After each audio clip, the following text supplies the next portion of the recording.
Thanks for listening to the Get Over Yourself podcast, brought to you by Carol Fit Stationary Bike Program, 8-minute workouts to get super fit. Perfect Keto, the cleanest, highest potency ketone supplements. MOFO, male optimization formula with organs to boost testosterone. Let's get checked at home testing kits. Try lgc.com.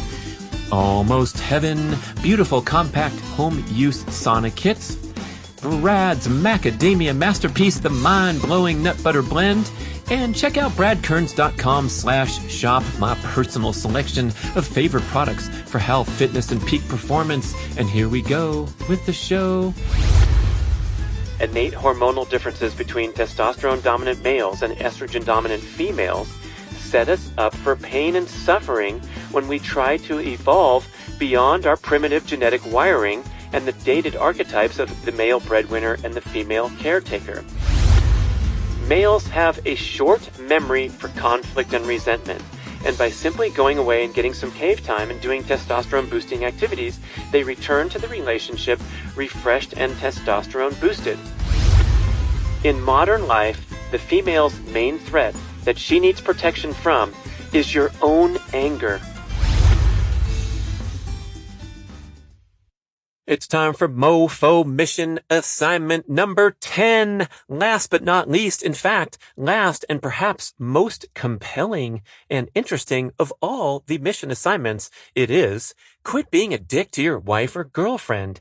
Yes, indeed, the effect that your romantic relationships have on your testosterone levels and have on your longevity is perhaps more profound than any other single variable. It can make or break your MOFO manhood, because a dysfunctional relationship will indeed suppress testosterone. It'll rise those stress hormones that antagonize testosterone. It'll do the same to your woman with her optimal estrogen levels and all the hormone imbalances that happen when you're in fight or flight and you're arguing instead of supporting each other. And when you have a nurturing, successful, communicative, happy, fun, romantic relationship, it can send your testosterone through the roof. So here we go with assignment number 10.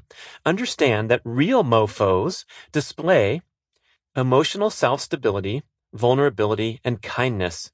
They refrain from bitchin', moaning, and angry outbursts. They remain calm, cool, collected, and clear thinking amidst the daily stresses of life, like a peaceful warrior, or what John Gray calls a kung fu master.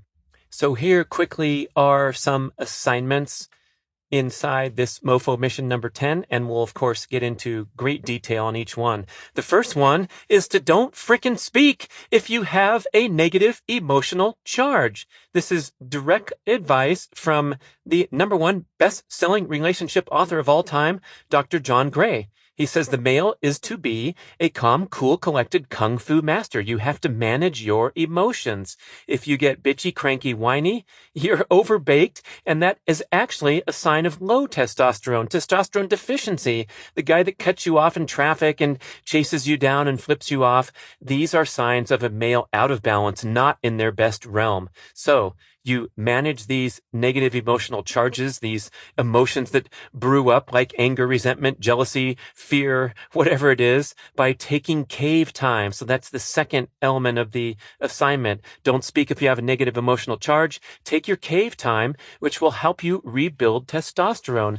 There are many options here, but they're problem-solving, engaging activities, especially physical activities. So going and doing a workout. If you prefer, you can tinker with your motorcycle in the garage. You can play a video game, all counting toward this major male biological drive of problem-solving and mastering one's environment. So a home improvement project, you can go off and hang out with the buddies, go bowling, go play some golf, whatever it is. Get away from the situation and the protracted arguments that serve to make you feel worse and worse over time, because we're not inclined to talk things out incessantly. We're better off going off by ourselves, or with a group of people that you're not going to engage with in the manner that you might with an argument with your romantic partner. So taking that cave time. Number 3 is never argue, defend, or judge. This comes from the great book from Dave Rossi, The Imperative Habit. When you get into these conditions, arguing, defending, judging, you're setting yourself into a downward spiral and relationship discord and dysfunction. And then number 4 on the assignment list is to indulge your partner in what John Gray calls Venus talks. And this is where the female is allowed to vent and go through the trials and tribulations of her day verbally, sometimes for great lengths. And you are there to listen intently without offering advice or solutions or constructive criticism.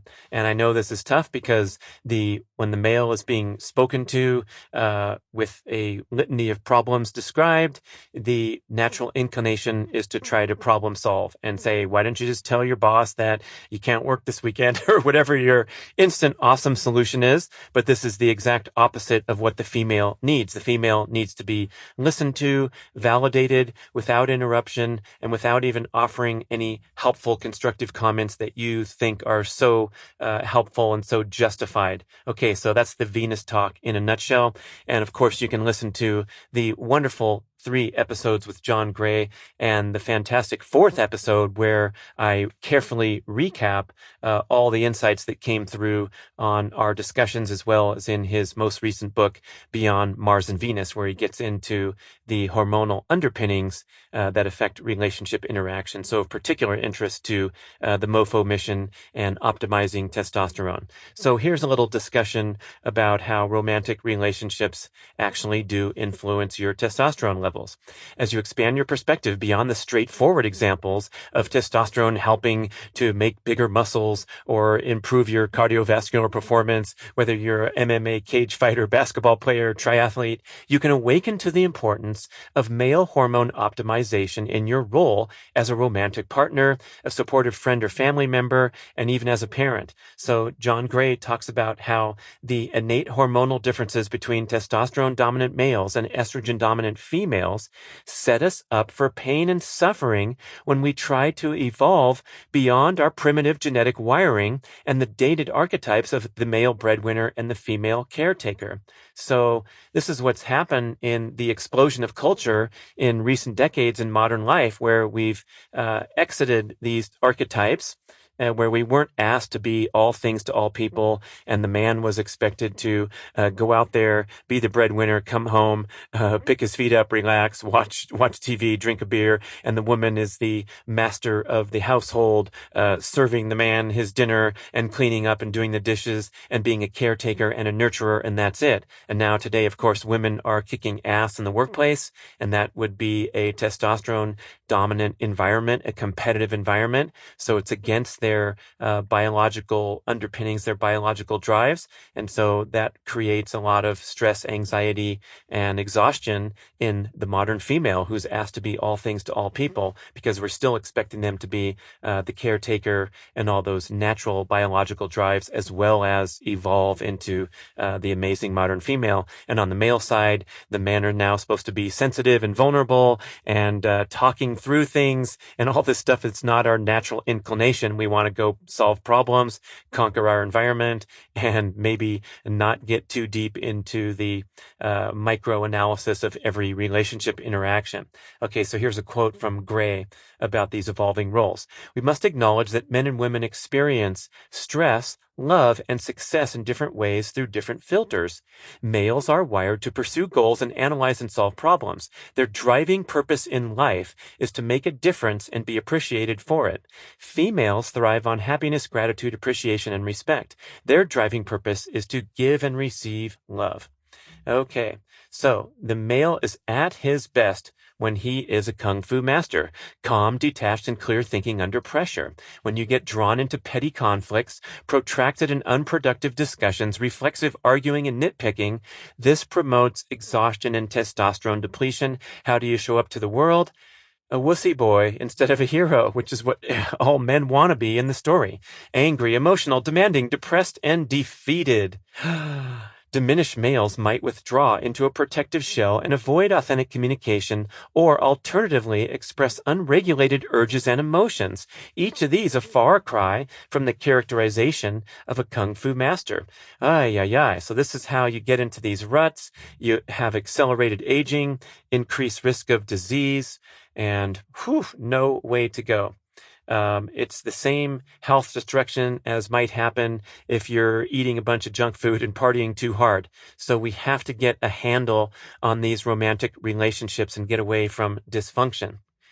Just to be clear, we're all in favor. It's hard to argue that the evolution of culture is a bad thing. We want the females to grow out of that kind of narrow archetype that was sexist and all those kind of things that we're now exposing as kind of silly, that the females expected to be in the home and the males expected to be the breadwinner, and anything goes. All the rules are off the table, as Wendy Walsh says, when it comes to relationships. So if you and your partner can work things out where the female is the breadwinner, the ass kicker in the workplace, and the male is the stay-at-home daddy and homemaker, all these things can be made to work, but we have to recognize how they're going against our basic biological drives. In my show with Wendy Walsh, she talks about the inherent challenge of having the female earning more income than the male, because it's counter to a lot of our socialization, of course, and also counter to these deepest biological drives where the man wants to be the one conquering the environment and bringing home the bounty. So in hunter-gatherer times, it was bringing home the wonderful food for the clan, and today you can juxtapose that into bringing home the income to support the family. So you got to work hard and make things work and acknowledge these biological underpinnings. Now, this is where John Gray's advice departs from a lot of modern expert relationship advice that you might have heard, where we're encouraging couples to talk things out, express your feelings at all times, be completely vulnerable and transparent. If your feelings are hurt, you step up to your partner and say, hey, you hurt my feelings when you were talking to Gary so much at the party about his amazing business, and you didn't really pay attention to me. John Gray says, look, when the male says to the female, my feelings are hurt, that is, quote, death to the relationship. So a bad deal. And instead, the alternative option presented very compellingly, you don't have to agree or disagree here. It's just a suggestion that if you can manage your emotions and work through that anger yourself through cave time or through advanced relationship skills, things are going to come out better for you in the long run. On that note, Gray claims that males have a short memory for conflict and resentment, and by simply going away and getting some cave time and doing testosterone boosting activities, they return to the relationship refreshed and testosterone boosted. In choosing this option, instead of the obsessive need to get every petty complaint and resentment off your chest to your precious and sensitive female partner, you will come out way ahead in the end, as John Gray says very colorfully in our podcast and on his videos. These stories often end up very well in the bedroom. That is, when the male is able to maintain his role as a kung fu master, making the female feel protected and supported rather than getting into it every time there's some imperfection that happens in the relationship. Can you reference any case studies of your own here? I sure can, because when I feel inclined to react, when I feel an emotional charge boiling up, if I've been wronged in some way or want to judge or criticize something that's going on with relationship dynamics, I try. Hopefully I'm doing a good job. We can ask Mia more when she gets on the show and we talk about the John Gray insights together in a future show, which should be pretty fun to have a couple talking about couple advice. Anyway, when I feel these negative emotional charges brewing up, I try to slow down and consider my contribution to the situation. What? Could it be? Could it be? Possibly so. And in doing so, you try really hard to see the situation from the other person's point of view. And when you can go through that simple exercise, sometimes it enables you to gain more emotional control and keep your mouth freaking shut instead of react quickly to whatever petty transgression has occurred. So definitely, overall, long term, I'm going to come out with a thumbs up for the John Gray suggestion rather than, let's say, hypothetically, this is a completely opposite counter suggestion to talk it out and share every little thought, feeling, and emotion that you have with your partner, even if it's a difficult thing that, she might take offense to or what have you. Yeah, try it. I mean, go ahead. What do you have to lose? Shut the F up one time, swallow your pride one time, go and work through it on your own by going and shooting a few baskets or playing a video game or jogging around the block, teaching the dog a new trick, whatever it is, and see if you return to the relationship refreshed and re-energized and try to have that important short memory of conflict and resentment and see if things end very well in the bedroom. Hey, that's pretty good incentive, huh? Okay, so details on the male assignment. You never speak if you're feeling angry or have any sort of negative emotional charge.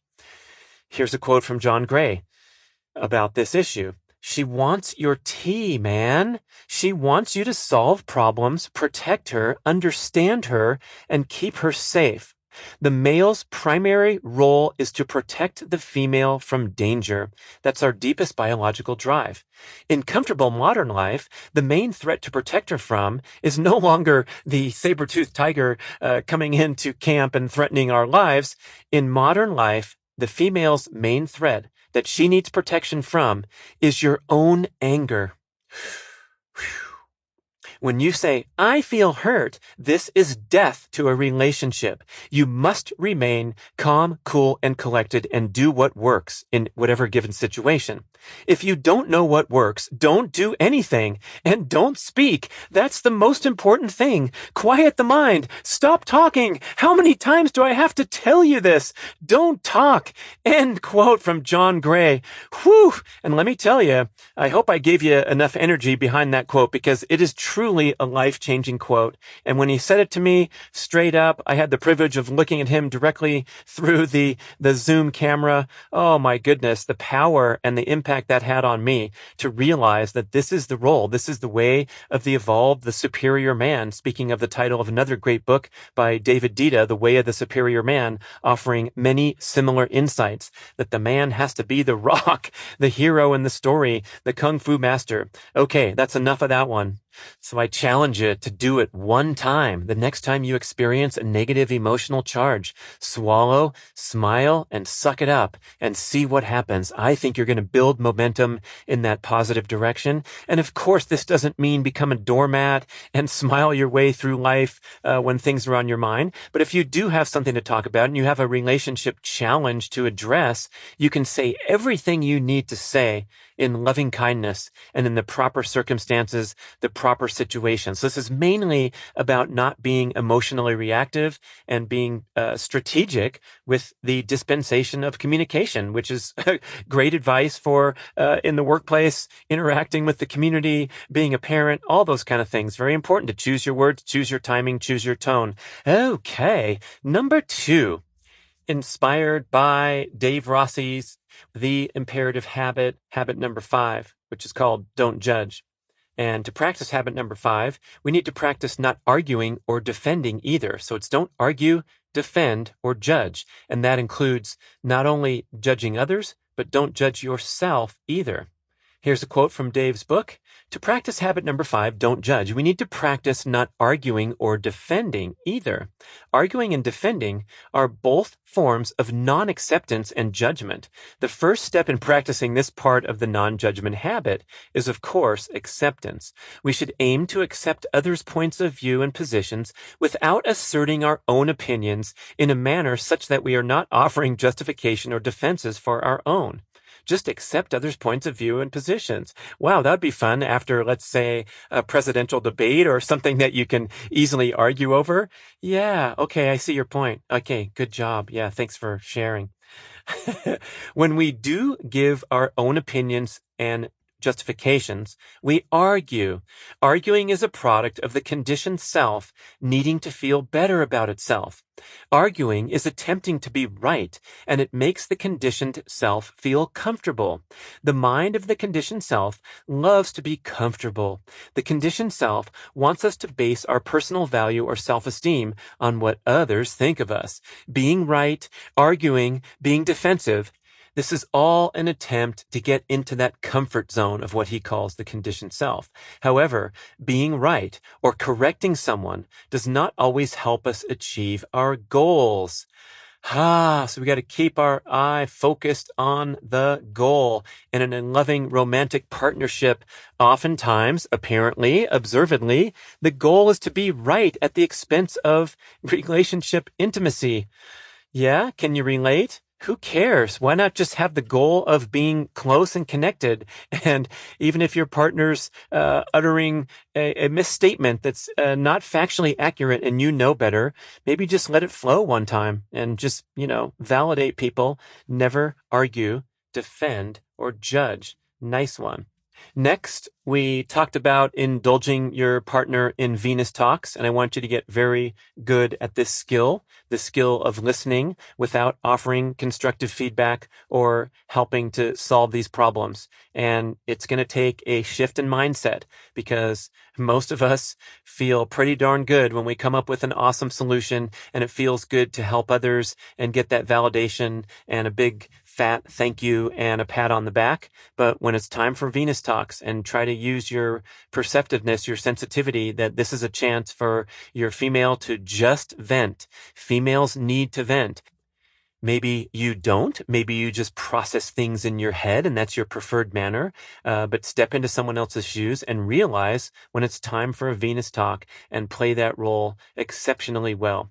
Okay, and then finally, indulge in cave time to replenish testosterone, especially, let's say, if you sat patiently listening for a half an hour of Venus talk, whether it was details about the shopping excursion to the mall or whatever your female needed to blow off steam. Sometimes they need to just work through problems, challenges, and feelings out loud, and you are there to nod and smile and listen carefully. So if you feel that buildup where you're getting a little frustrated, yeah, it's okay to depart from the lengthy conversation with one of the skillful lines that John Gray suggested in our show. I think he said one of them was, "Okay, I hear you. Thank you." And when you say that, that's a sign that the conversation is to be curtailed before you do get frustrated or before the Venus talk, the venting and complaining gets directed at you. So that's one of the ground rules of the Venus talk, is that your female partner can complain and bitch and moan about anything that happened during her hectic, stressful day, but you're not allowed to go at it and have that venting be directed at the male. And if it happens, you pick and choose your preferred spot to say, "I hear you, and let's talk about it later," or whatever you need to say to shut down the dysfunctional conversation. Okay, so that's some little nuances there, that you're not just to sit there and be the show pony while your partner's nitpicking about your cleanup habits around the home or what have you. So finally, indulging that cave time. I gave you numerous suggestions and descriptions before. So it's anything that makes you feel good, gives you a sense of self-satisfaction, and you can blow off some steam, whatever works. I guess we should mention a little bit of the John Gray female assignments. Not that I want you to go over to your partner and dispense these as mandates. So it's mainly for your own perspective and interest, awareness of how the female can be the best that she can be. And if you have a super awesome, healthy, communicative relationship with the female interested in what you're doing and the MOFO mission that you're on, maybe she'll want to listen to these so you can kind of bring her in for the last little part of the episode here. So the female assignments are to never nitpick, because even tiny complaints can add up to be a big problem for the male. The male will feel diminished, criticized, and tend to withdraw rather than engage and want to continue to pursue the role of hero in the story. So they should always be expressed as preferences. For example, hey, you're continue to leave the kitchen messy every night, is going to turn the male on the defensive. And a much better idea would be to express the preference of, oh my gosh, I love so much how you clean up the kitchen before the next day, because I love getting a fresh start in the morning. And so looking for opportunities to compliment the male and inform him that these behaviors work really well for the female. This will encourage, inspire, and motivate the male to be the best that he can be, because he wants that recognition. He wants to feel like the hero, and that will be vastly more effective than nitpicking and criticism. And that's the way to achieve a downward spiral. So again, female assignments, do what you want with them, but please understand that one person shifting can cause their relationship to shift by definition. So if you can just focus on executing your mission to indulge the Venus talks, don't speak with a negative emotional charge, don't argue, defend, or judge, make sure that you get that cave time no matter what. You can assert yourself and say, I need to take some time to myself right now, and get those as ground rules in the relationship. If you can execute successfully with all those, the relationship is going to come around, and you may just find your female being the best that she can be more frequently. Oh my gosh. I mentioned The Way of the Superior Man, the book by David Dita.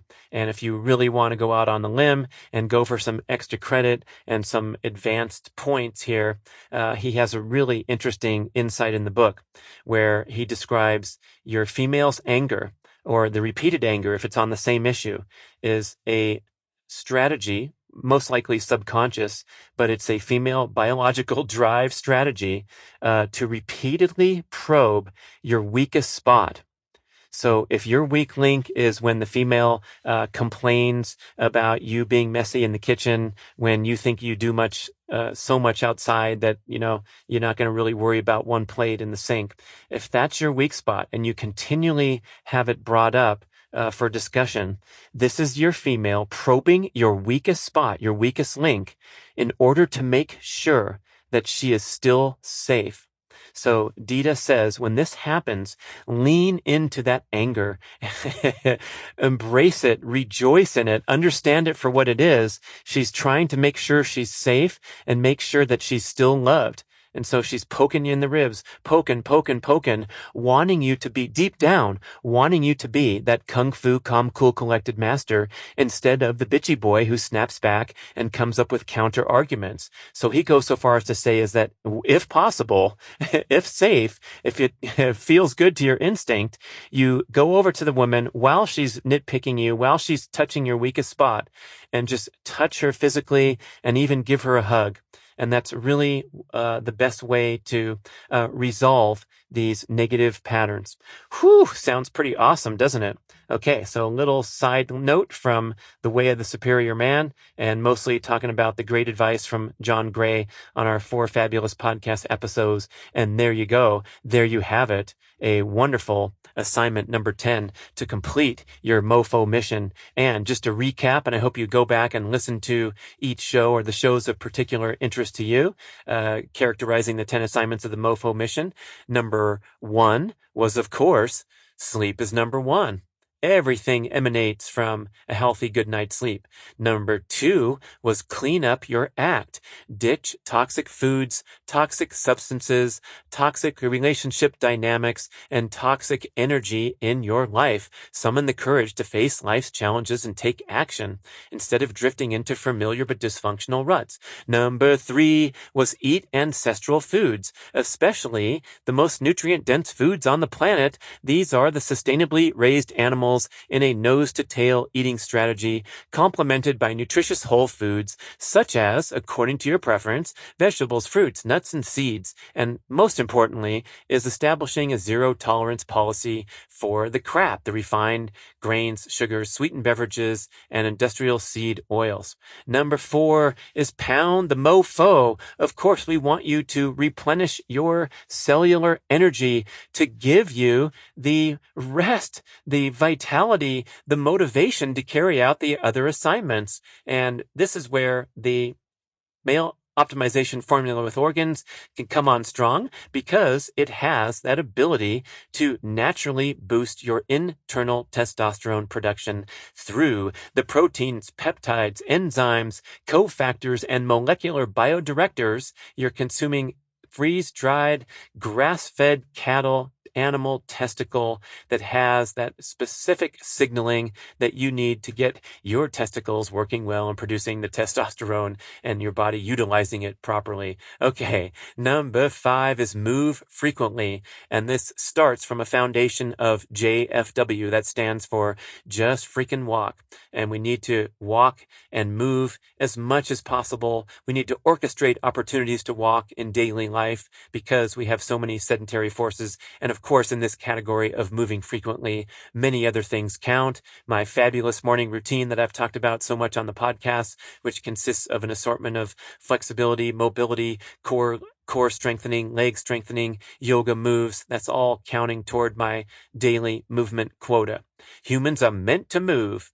Number 6 is hit it hard, and that's the integration of brief, intense strength training sessions and all-out sprints. These explosive efforts will prompt a spike of the adaptive hormones, including testosterone and human growth hormone, into the bloodstream and deliver profound, comprehensive anti-aging benefits. Of course, if you overdo it on your exercise, you're going to trash your testosterone as good as anything else, any other unhealthy lifestyle habit. But if you do it right and conduct these workouts properly, and I have so many beautiful complete shows talking about how to do it right, the breather show about hit versus hurt, the top 9 reasons that things are going well in 2019, the title of another breather show where I talk about my success with the high intensity workouts.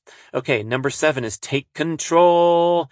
Most importantly, overcoming that nonstop digital stimulation and distraction and hyperconnectivity by focusing, prioritizing, and powering down with unwavering discipline. In its place, in place of being a victim of hyperconnectivity, implement proactive daily rituals, such as the morning movement routine, such as daily cold exposure, things like that put you in the proactive state, doing things for yourself, advocating for yourself and your health. Number 8 is protect yourself. We talk a lot about the extremely disturbing modern problem of exposure to environmental estrogens, particularly through plastics that touch your food and drink. So ditch all plastics and replace with stainless steel or glass containers. You don't want to be eating soy, flax, or corn-based foods because they have 100 times more estrogens than other plant foods. And you want to get the natural skin care products, home cleaning products. And also in this category of protecting yourself, we want to minimize our exposure to EMF, do a good job with that. And that takes us to number 9, rest like a mofo. Slow down and reclaim the lost art of downtime. These are things like a midday outdoor stroll to get away from your office desk and the hectic environment that you live in your head and on your screen. Things like taking the dog out for a stroll as your final act in the evening rather than just sitting in front of yet another screen until it's time to turn off the lights and go to bed. So resting like a real mofo. And when it comes to your workout patterns, designing your training program, your fitness routine around the central goal, the prominent goal of recovery. So we have these recovery-based workouts that I've talked about on breather shows, and just a general sense that your most important objective is to constantly strike a balance between stress and rest, rather than a consistent application of stress, which seems to be the mindset of a lot of fitness enthusiasts, that they want to get their 30 miles a week done, or they want to go to CrossFit 3 times, or the triathletes who want to do at least 3 swim workouts, 3 bike workouts, and 3 run workouts every week, and all that kind of stuff. Okay, resting like a mofo. And then number 10, quit being a dick to your wife or girlfriend. Be the Kung Fu master instead. Thank you for listening to this assignment and the other 9. And that is the MOFO Mission. Thank you for listening to the show. We would love your feedback at getoveryourselfpodcast@gmail.com. And we would also love if you could leave a rating and a review on iTunes or wherever you listen to podcasts. I know it's a hassle. You have to go to desktop iTunes, click on the tab that says ratings and reviews, and then click to rate the show anywhere from 5 to 5 stars. And it really helps spread the word so more people can find the show and get over themselves, because they need to. Thanks for doing it.